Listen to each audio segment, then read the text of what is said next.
Hello everyone and welcome back to another video. As always, I'm Grestar and this is another reaction to a death battle, Madara vs Aizen. So of course, make sure to click on the link in the description below to go to the official release first. Like, comment, subscribe, all of that good stuff. Watch that there, then come back here and we'll watch it together. So we have Madara from Naruto versus Aizen from Bleach. And I don't really know either of these two characters, despite having watched at least some of their respective shows. I did watch Naruto up until like episode 50-ish of Shippuden. Like I watched through the original and then that far in Shippuden, you know? And then I watched, a fair deal of Bleach all the way through, like without skipping, you know? The point is with both episodes, I reached a point where there were no more episodes currently, and then I stopped watching with the anticipation of binging them once they came back out, and then I just never started again. And this is like back in, you know, like 8th, 9th grade, I'm pretty sure, you know? So, it's been a long time. Last time, I had assumed that Madara was an Uchiha, and I looked him up just enough to confirm that, and indeed he is. I believe he's the clan leader. I don't know if he's like, well, I was gonna say like past or present clan leader, but I guess the Uchiha didn't fare too well in the end, did they?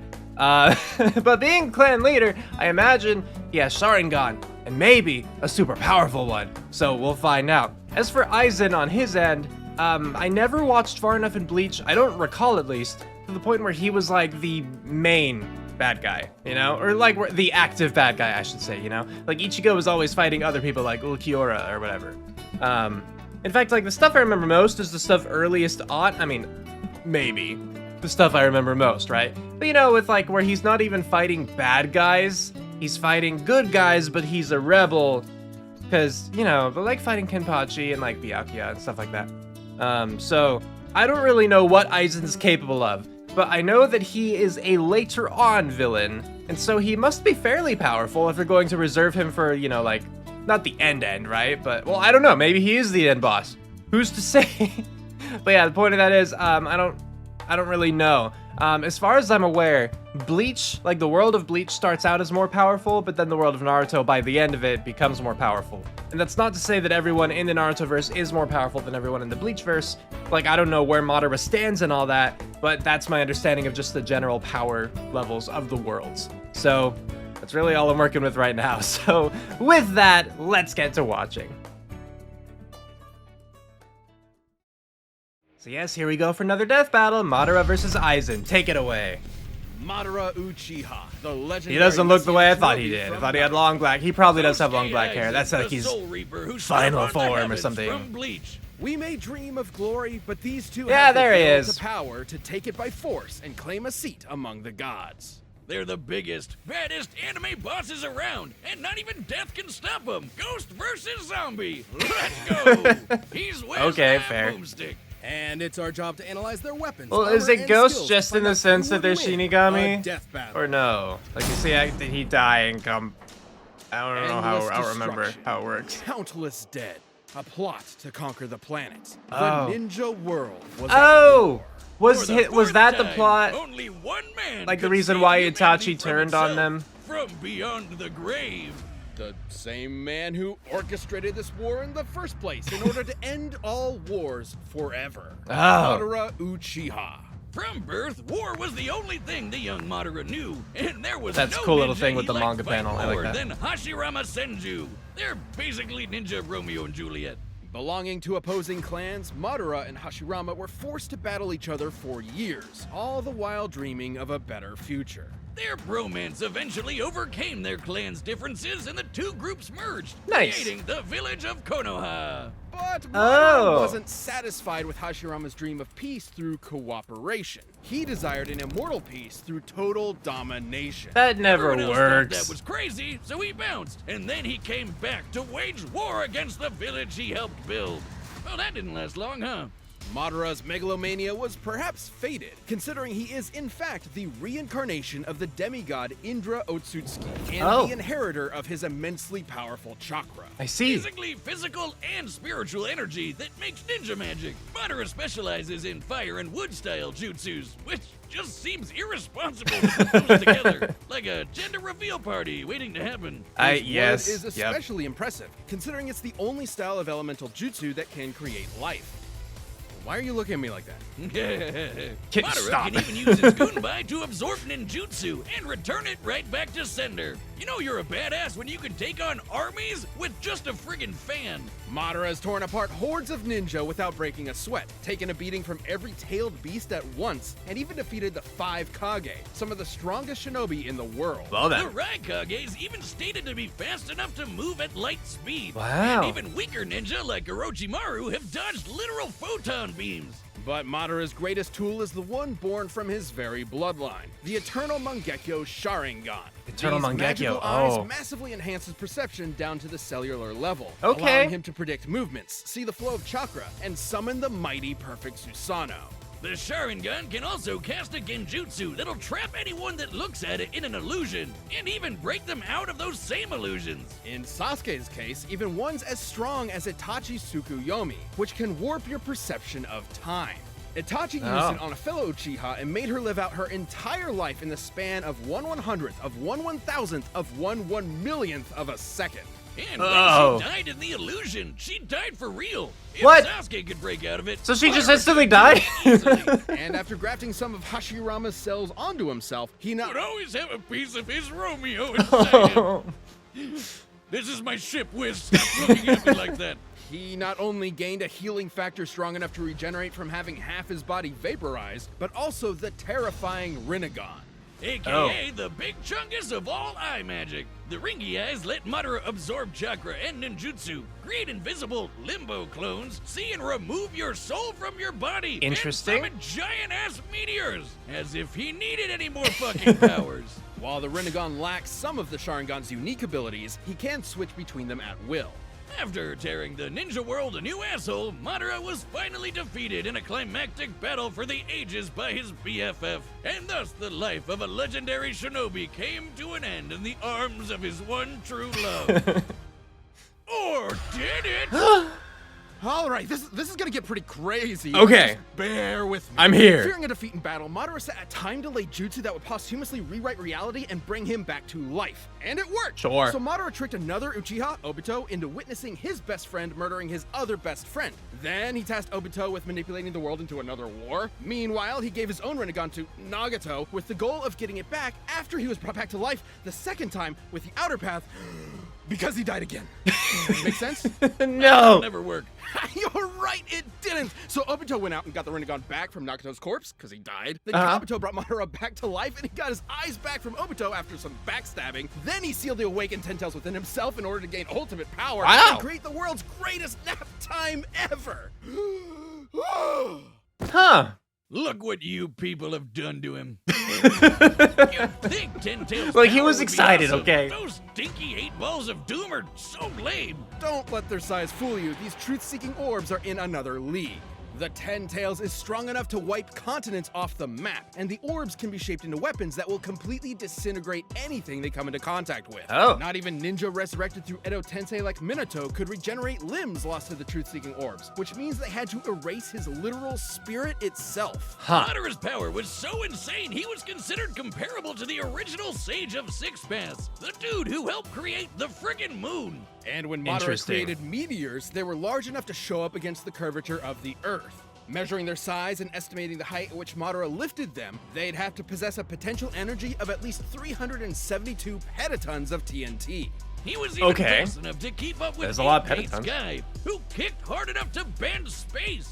Madara even has an attack where he hawks light speed loogies. Considering even base Madara has displayed speeds on par with Light Timing Ninja, we know Ten Tails Madara would have to be significantly faster thanks to the Ten Tails' power. Okay. With virtually no one left to oppose him, Madara's plot was finally in the endgame. He awakened the Rin Sharingan, and with the God Tree summoned, he cast the Infinite Tsukuyomi, spreading the tree's roots across the entire planet and capturing every single person in the world. This would enslave all of humanity in an endless dream world, free of conflict forever. Oh. Peace through total domination. Manipulating this tree with his chakra would have involved physically spreading its roots through and around the entire Earth in mere moments. Estimating the tree's mass and the speed at which the roots were moved, his chakra must have released an energy exceeding 1 yotaton of TNT. Yoda time. This was with just one jutsu. Is there a character that could possibly even touch Madara Uchiha? Kishimoto himself didn't even know. Madara's power was so overwhelming, the only thing that could take him down was treachery. Even the man with the magic eyes couldn't see that coming. All that was left was his old friend Hashirama, there to comfort him in his final moments. Just like Romeo and Juliet, or never was there a story of more woe than this of Hashirama and his Madabro.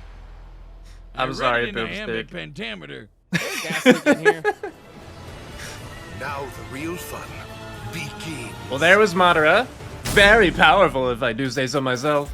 Which The I do, Soul because that has Society nothing to do with was me in personally. chaos. One of its leading Shinigami was set to be executed under suspicious circumstances. Yeah. A band of humans from the living world had invaded to save her, and Sosuke Aizen, captain of the 5th Division of the Gotei 13, was dead. Murdered. What dastardly mastermind could have been behind all this? He'd have to be a galaxy-brained 5D chess master. The man responsible was, in fact, Sosuke Aizen.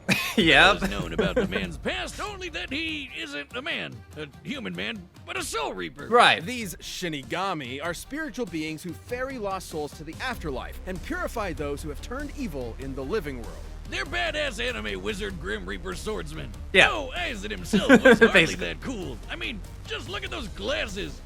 Dork. But this Clark Kent was harboring a secret. That's what I'm saying, Aizen has Boomstick. spent You take years those attempting off. to develop the means to ultimate power, ruining the lives of many of his colleagues via his twisted experiments. Oh, so when Aizen does it, he's a supervillain. But when you do it to me, it's shut the hell up, Boomstick. You're under NDA, and I know about the stuff you've done. As a Shinigami, Aizen's body is made of Reishi, being spirit matter, and empowered by Raryoku, being spirit energy. Entities made of Reishi are completely invisible to anyone without specific supernatural awareness, though a Shinigami's body is still tangible and can be damaged normally. And with his Raryoku energy, Aizen can create incredibly powerful blasts. He's so strong, weaker beings will literally disintegrate if they get too close to him. Ah. This is due to his Reiatsu, a localized spiritual pressure exerted as a result of his enormous power. He also knows tons of Kido, or spells. He can create force fields, bend the light around him to make him impossible to detect, fire Oh, that's neat. concentrated bolts of lightning, and absorb the energy from his surroundings to make giant-ass energy dragons. Perhaps his deadliest Kido is Kurohitsugi. After an extensive incantation, Aizen surrounds his target in an enormous black coffin that distorts space and time and tears its victims apart. Aizen's plotting finally came to fruition during the invasion of the Soul Society, where he faked his death using his greatest weapon, his Zanpakuto, Kyoka Suigetsu. A Shinigami Zanpakuto is a magical sword that possesses a sentient spirit. Yes. Kyoka Suigetsu gives Aizen complete control over his victim's senses the instant they lay eyes on the sword.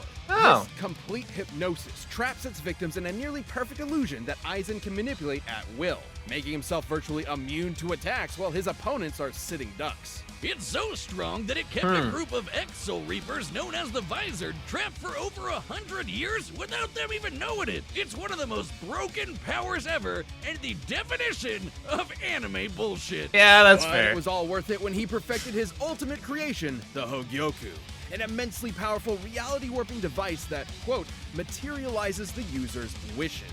In Aizen's case, it realized his desire to become the strongest being in the universe. With it, he can heal any of his wounds, even when half his body is vaporized. And more Okay. importantly, it exponentially increases his power over time through evolution by turning him into a horrifying butterfly monster man. Oh, good. Being That's what we eventually strong needed. enough to dethrone and replace the Soul King, the deity that controls the cosmic balance. Oh. Even a minor disruption to the Soul King's influence led to the three worlds of Earth, the Soul Society, and Hueco Mundo to start physically collapsing. Then it implied that the Soul King has to be outputting enough energy to hold all these places together at all times.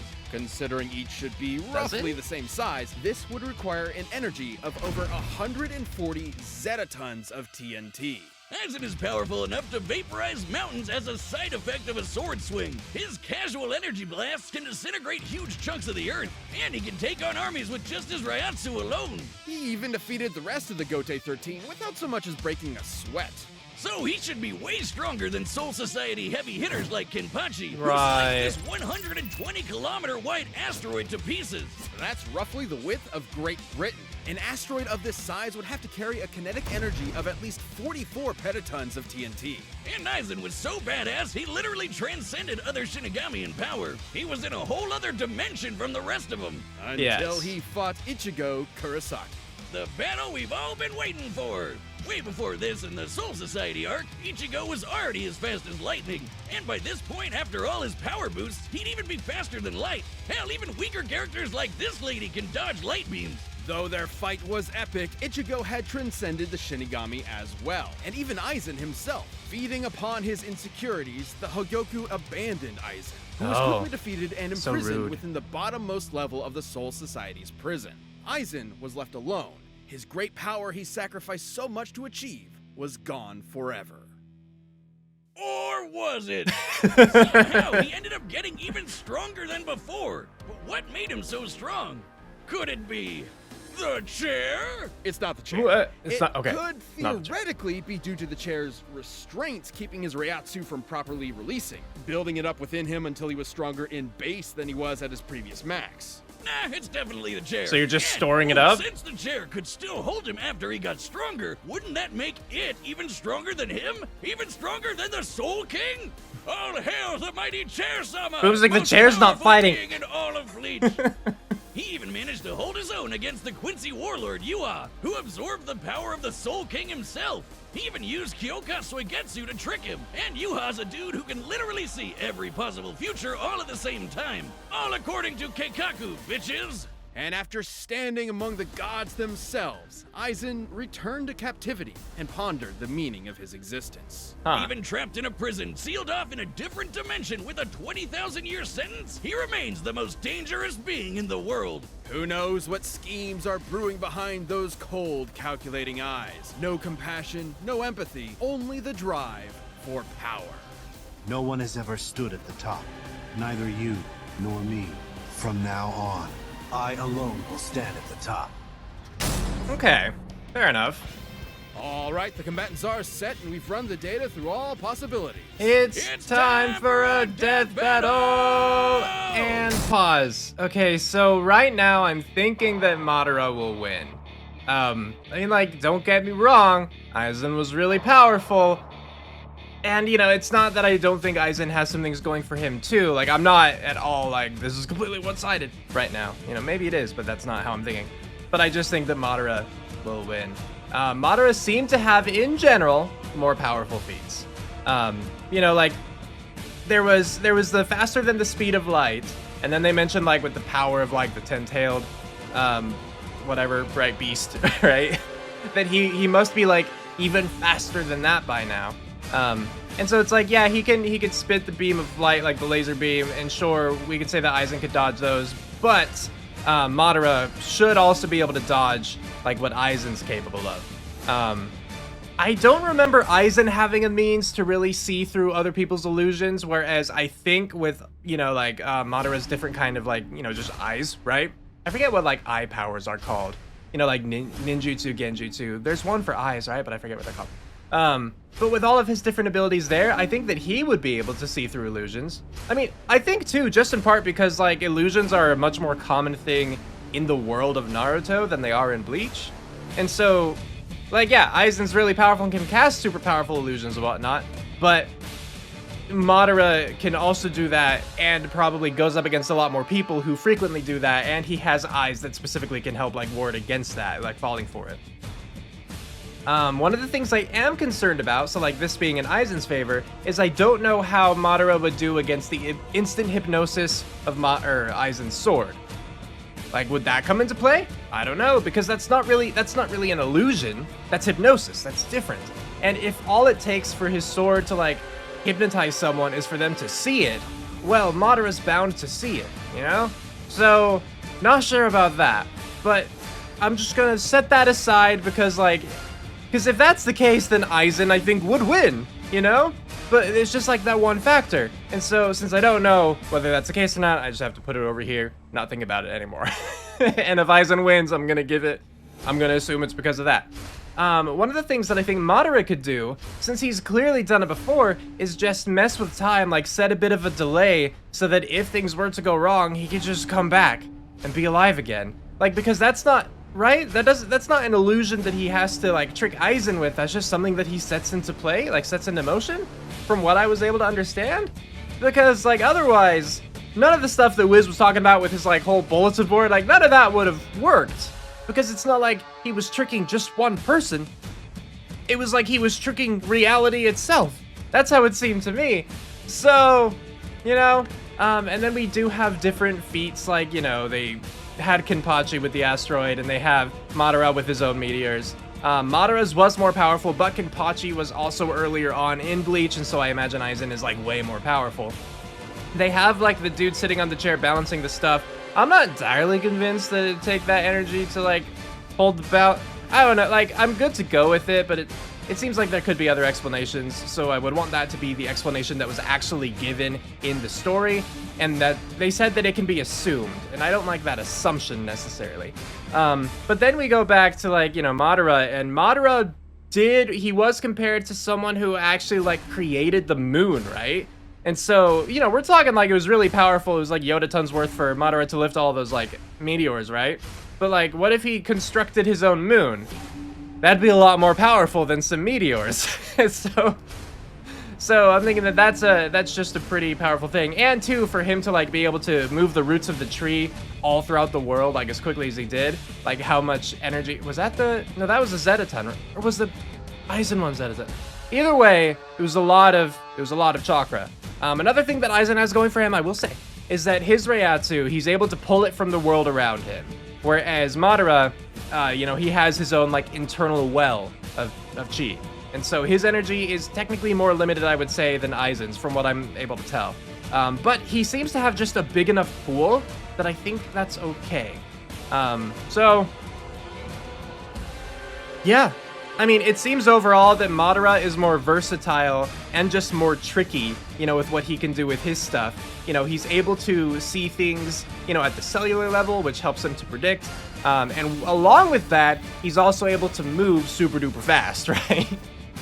Because if you can, you know, they mentioned in Aizen's, like, I think Aizen beat someone who could see, like, every possibility of the future. And it's like, that's great, but you being able to know what's gonna happen doesn't mean anything if you can't, like, avoid it.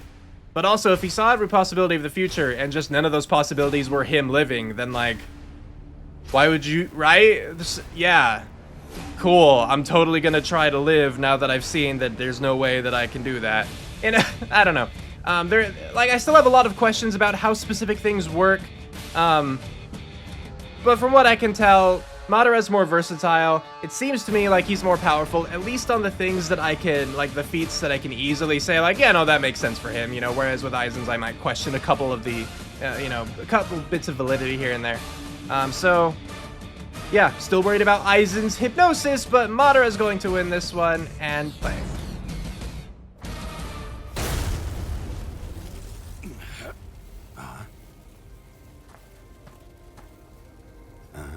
You can see me. Yes. I can see everything. I mean, he can, like, absorb souls or destroy souls, you know? Like, he has his truth. I didn't even mention, like, the truth seekers or whatever the little orbs are.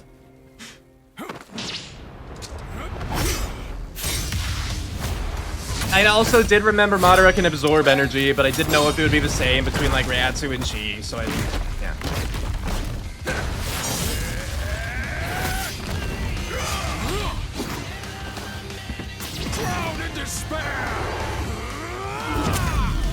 Also want to say, Aizen already has a sword out, so all of this could be fake. I would expect nothing more from a human. Oh, look, he's okay.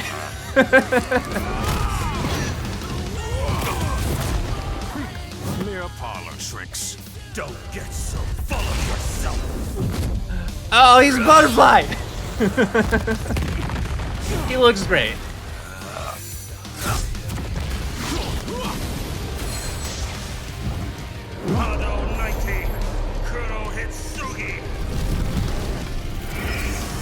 Is that the space-time warp box? Looks like it.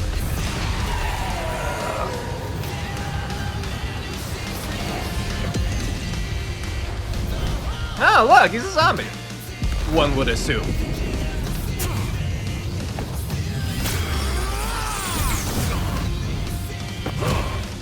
Come on, I want to see the truth orbs do work.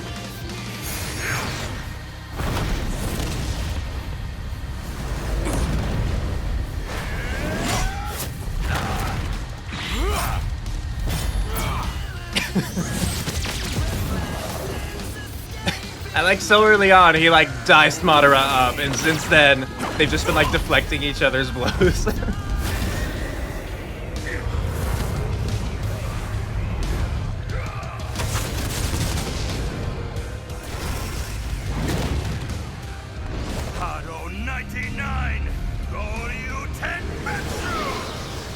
I don't remember what that was. Oh, it's the spirit dragon things. Okay.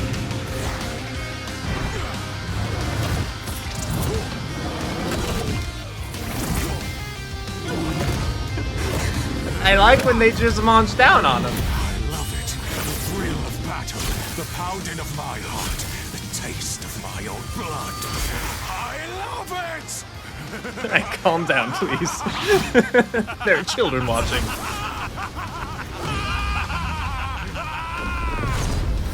I don't love that.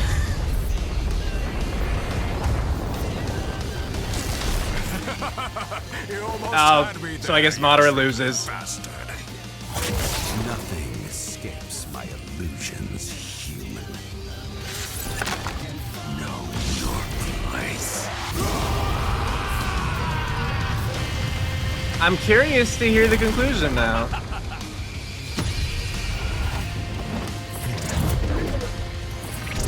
I was double tricked! What a wonderful dance. Is it the end? I don't know! Is it? Okay. Of course, Madara I was like, I'm about to be faked triple died tricked. twice for his 5D chess plan, while Aizen only fake died once. Wow. Aizen and Madara were extremely evenly matched in raw power and speed. By our calculations, Madara spreading the God Tree's roots with his chakra was about 7 times more powerful than the best that Aizen could scale to with his rare Yoku. And both ended up being roughly as fast as each other. While Okay. there are a range of possible feats and numbers to go with to determine their limits, the point is they're always going to be close to even.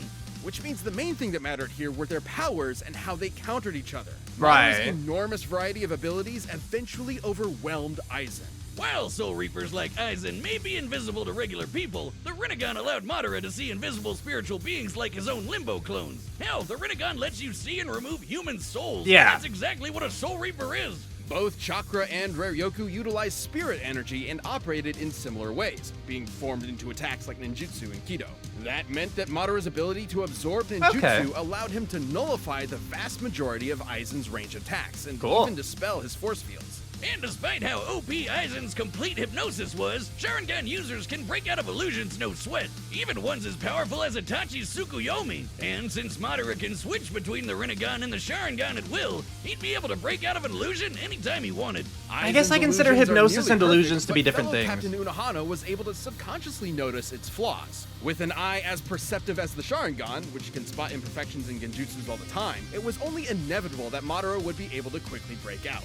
However, the same couldn't be said for Aizen, who never showed any resistance to the kind of mental illusions Madara can create. Even setting illusions aside, the sheer quantity of offensive options at Madara's disposal, whether it be his clones, meteors, or monsters summoned by the Rinnegan, kept Aizen constantly on the back foot. But none of that mattered if they couldn't kill each other, and both had pretty insane healing factors Yes, that they could did. recover from just about anything, except for those pesky 8 balls of doom. Madara's truth-seeking orbs were capable of completely molecularly annihilating spiritual beings and preventing them from regenerating. And again, Aizen was a spiritual being. Right. Since Aizen lacked the ability to do the same irreversible damage to Madara, the ghost of the Uchiha had exactly what he needed to put this actual ghost down for good. Aizen was an unbelievably overpowered foe, but Madara's own powers, illusions, and devastating truth-seeking orbs allowed him to crush the ex-Shinigami. Sosuke should have kept his Aizen the prize. And, Do you feel any shame at all? moderately. Ah, Double pun. That was Second nice. The winner is Madara Uchiha. Claps for Madara. Cool.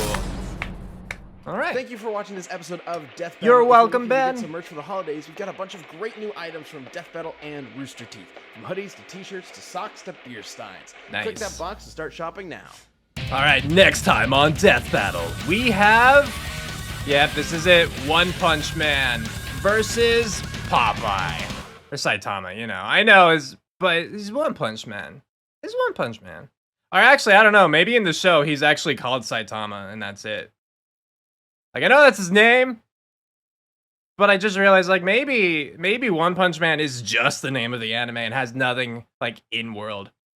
I don't know. Anyway, so funny thing about that, I did know about this one. I wasn't sure when it would, like, when it would happen, right? But I did know that Saitama versus Popeye was coming at some point. Because, you know, it's hard to avoid spoilers of just, like, which characters are going to be in fights, right? When it came out, I actually tweeted something along the lines of, there's no way Saitama can lose, right? Or something, you know, like, I'll see if I can post it. But, since then, my opinion has actually been changed. I have seen some clips of Popeye. My younger brother has told me some of the things that Popeye has done, and I was like, I don't remember seeing episodes like that. Like, the best I remember seeing is, like, Popeye punching Bluto or the other way around or whatever, and them flying through multiple walls. I don't remember some of the other, like, insane stuff that I've since seen Popeye do. So, like, right now I'm leaning toward Popeye winning, actually. But I've never seen One Punch Man. I watched the first episode. I was disappointed. Like, it just seemed to be... I know it was a parody, right? But it still seemed to be making fun of all the stuff that I liked about shonen anime. And so I just, like, I didn't find the parts that were supposed to be funny. And the parts that I thought were cool were then, like, made fun of, like, the next second, right? So I never watched any farther than the first episode of One Punch Man. So I don't know what exactly he's capable of. I have a vague idea of, like, the power levels just from, you know, previous death battles, right? Because we've had, I think, 2 One Punch Man combatants now at this point. But aside from that, yeah, I don't know what he himself can do. But I have an idea of what Popeye can do. But anyway, about this death battle, so I was right, yay me. I still have some questions, but, like, first I do want to acknowledge that I did not remember the truth seeker, or truth seeking, the whatever. I'm gonna call them truth seekers. I know that's not quite what they were, but I like that. So I had forgotten about the truth seekers while I was making my prediction, and I think that would have helped me, you know, feel more stable with my prediction of Madara winning. Just because, like, I'd made note, you know, mentally during the analyses portion where it's like, oh, cool, they can, like, completely destroy a soul, and that's exactly what, like, Aizen is. Like, I had been aware of that, but I forgot about it in my prediction. In my prediction, though, I did not talk about their regenerative abilities because I figured they kind of canceled each other out. Same thing with, well, I was gonna say some other stuff, but I don't remember specifics, so same thing with some other stuffs, probably. But the being able to actually destroy Aizen's, like, soul or him without allowing that regeneration, that is a pretty big thing. I still don't know about the hypnosis thing. I'm still questioning that. I was hoping they would, like, wrap it up a little bit more, I don't know, just in a way that I could totally get behind. They didn't even mention, by the way, Aizen being as powerful as the chair dude with the scale tipping and how much energy he would have to exert to, like, keep it. They didn't talk about that in the conclusion, did they? But, yeah, hypnosis, I don't know. I guess I just view illusions and hypnosis to be different things. Related, sure. Some overlap, yes. But different. I don't know how exactly I would define the differences. It seems like illusions, you know, are, like, outward, like, they're physical tricks of the senses, you know? Whereas hypnosis, I guess I would put internally. You know? So, like, illusions trick the senses from the outside, hypnosis tricks from the inside. Maybe that's how I'd say it. And so I'm not currently ready to give Madara that. Where he can necessarily dispel hypnosis. I mean, I just want to know, I just want to have more of a solid ground for, you know, myself to stand on for that. But, because, you know, again, like, well, here's the thing, though. Here's another thing I don't know. Because, you know, sometimes if things like this were to come up and I weren't satisfied with it, then I might think, okay, well, then Aizen should have won, right? But I actually don't know if Aizen could have finished Madara off with Madara's regeneration. You know? Because Aizen doesn't have anything like the Truth Seekers. to like permanently stop Madara from regenerating. So I don't know. But because it's not like Madara has like, oh, well, if you defeat the core, then it will stop, you know, like if you destroy the brain. So yeah, but as far as everything else is concerned, like I'm satisfied. Like I liked that they talked about how, you know, in the conclusion, Aizen didn't have the same kind of like way to withstand or see through illusions that Madara had, and you know, that's something that I had thought of, and so like I'm glad for that, because you know, always glad when stuff I talk about is the reason behind someone's like victory or loss, right? Oh gosh, what was the other thing? Oh, the other thing I wanted to talk. I'll just jump to the battle, because that's what this was about. So wrapping up, I'm satisfied with the analysis and conclusion. I do wish I had a little bit more information about like the hypnosis and stuff like that, but whatever. The battle I enjoyed. The music was more my taste, and I thought fitting for a battle like this. The characters, I thought, you know, they were presented in a way that was pretty cool. I liked seeing their different range of abilities and like transformations, basically, you know. The personality that came out, I don't know if it's accurate to the characters, but I thought that it worked for this fight at least. You know, just that kind of like psychopathy coming out. Like Madara and Aizen, they had that crazy laugh moment, you know, that was totally thumbnail material, that kind of thing. So I liked that. And then what I really appreciated was when I got tricked. Because death battle fights tend to have like a specific kind of formula with just how the fight itself progresses, and you can typically tell at one point before it happens when someone's going to lose, you know? Not every time, but you know, there's a pattern that is fairly reliable. And there, you know, I saw that pattern and I was like, no, dang it, Madara lost, I guess, because we reached that point and like Aizen wasn't doing hot and Madara gave his last line, you know? But then, Aizen wasn't actually dead and he killed Madara. But then, Madara wasn't actually dead. And I wasn't expecting that. So I really appreciated that from this fight. It was very cool. It was a fresh take, you know? So I liked it. Yeah. Overall, yeah, I enjoyed this episode. Let me know what you all thought about this death battle in the comments below. Whether you liked it, whether you disliked it, what you thought about this and that, etc., so on and so forth. Then next time we will be watching Saitama versus Popeye. So I hope you're looking forward to that. But yes, with that, we're calling it here. So have a good one, everybody.